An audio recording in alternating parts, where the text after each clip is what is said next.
As the self-love mentor, obviously, I think self-love is really, really important to learn for all of us. When I started this many years ago, I felt a little different. Nobody was talking about it. Today, it is everywhere. And of course, it is because it is really, really important.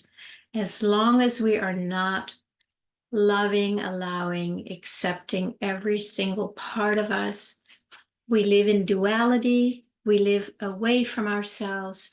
We are cut off from the divine because there is no duality in the divine. It's one. It is one. You cannot exclude anything from oneness.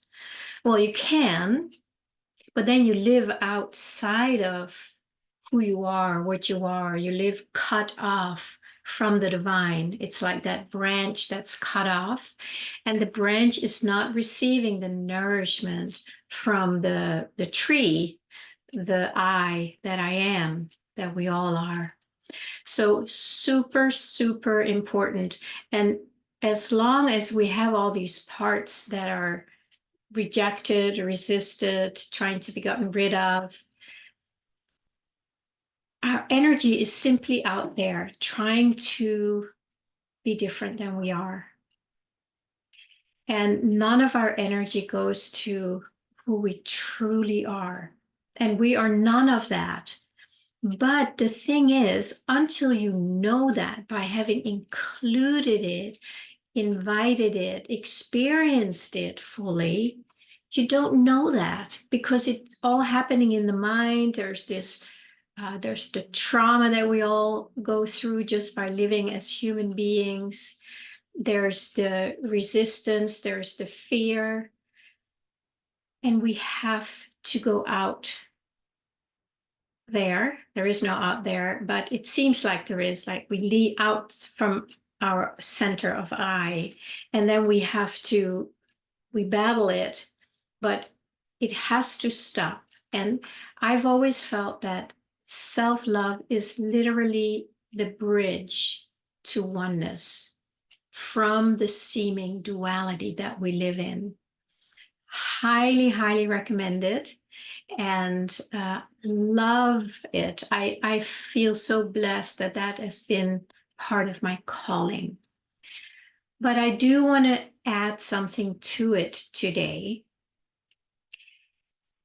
When you have done a good chunk of this self-love and you start feeling more at ease with yourself, you can rest more in yourself as yourself because you're not trying to get rid of yourself, trying to create duality.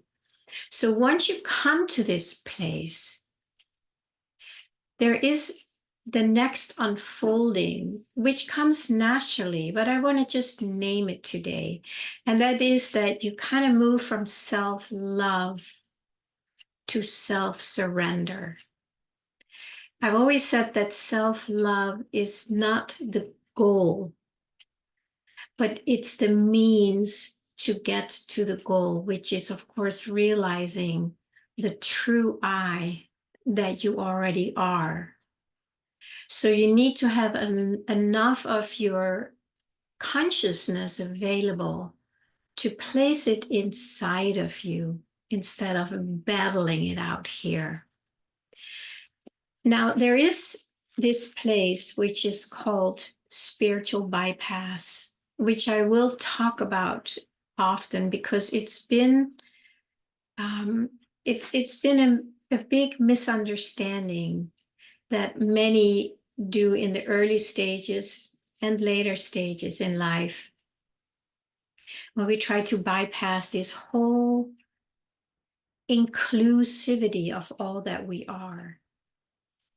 You know, when you include or allow a part of yourself that you don't like, that does not mean that you will become more of it.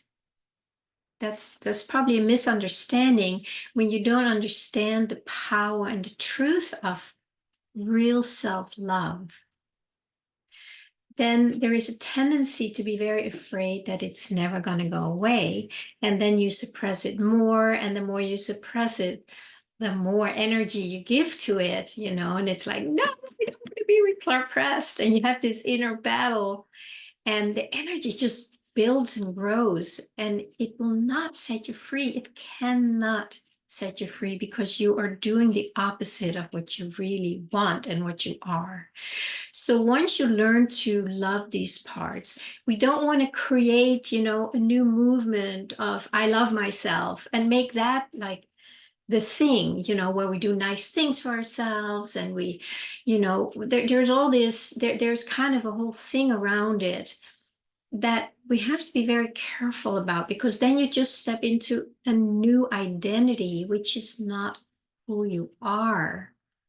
It's nice. It's certainly a lot nicer than being hard on yourself, than not loving yourself. So if that's something we need to do for a while, absolutely enjoy that phase where you are finally being loving and kind to yourself. But please don't get stuck there, because you are still living in duality by believing that you are somebody who is loving to themselves. At a certain point, there is this self-surrender where we need to let go of that too. It's that separate sense of self. First, the separate sense of self was very unkind and very unloving to itself, to yourself. Separate. So then we learn to heal that and soften it and make it more whole. And then we earn this, then we're still an identity where we are being loving to ourselves. Fine. But now it's time to let go of that identity also. Doesn't mean you become unloving to yourself, because that's kind of a phase that's over. But then you can let it go and put your attention on, okay, well, what am I? Who am I without that identity too? Without that identity, without that identity, without the identity that's always doing work on yourself, without the identity that now is really loving to yourself and you're just enjoying it. Keep enjoying it, but that's also not who you are. It's deeper than that. It is the resting in the silence without any identities. I know I always do this with my hands because it feels so, it's so that it's just like it all comes together here as one. And that is where we can put our attention now, when we're not trying to be unloving to ourselves, we're not trying to be loving to ourselves, we're just able to just rest and be still. And then allowing that true sense of I, that true identity, let it reveal what it is. What is this silence? What is this presence? What is this I without these other identities? That's where we need to land and can land and end up when we want that. Nobody's going to do it when you still want to experience being loving to yourself and experiencing a whole new life. And you probably shouldn't either. It's like, this is where your energy is now and you're enjoying it. By all means, enjoy it. But if you also realize, like, gosh, there must be more, then keep being an identity. Who is this? Who's that? Who's not that? Who is resisting that? All these identities. Who am I without those? And that is the question. That is the invitation. And we have all heard it. The invitation is to really find out who I am. I just want to say today how important it is that we do that work first, where we are not battling with ourselves. Because as long as we think we are that one that we don't like, or the one that we do like, we're still identified with a character in the dream or the illusion that is other than this stillness, this presence, this beauty, this smile. And that is the invitation to make that the next step on the journey, to let go of that, to let go of this, where it's all happening, and just be curious. It's just be curious. If you feel moved to go there, if you feel it resonates with you, just take a deep breath and just imagine what it is like to let go of these identities, if you are ready to let them go. Or, maybe this question may tell you, like, no, I'm not ready. I'm still stuck here. I do need to do some unhooking. And self-love is really good at unhooking.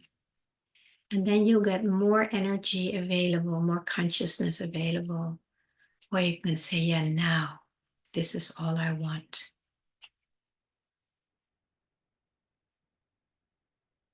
Yeah. Thank you.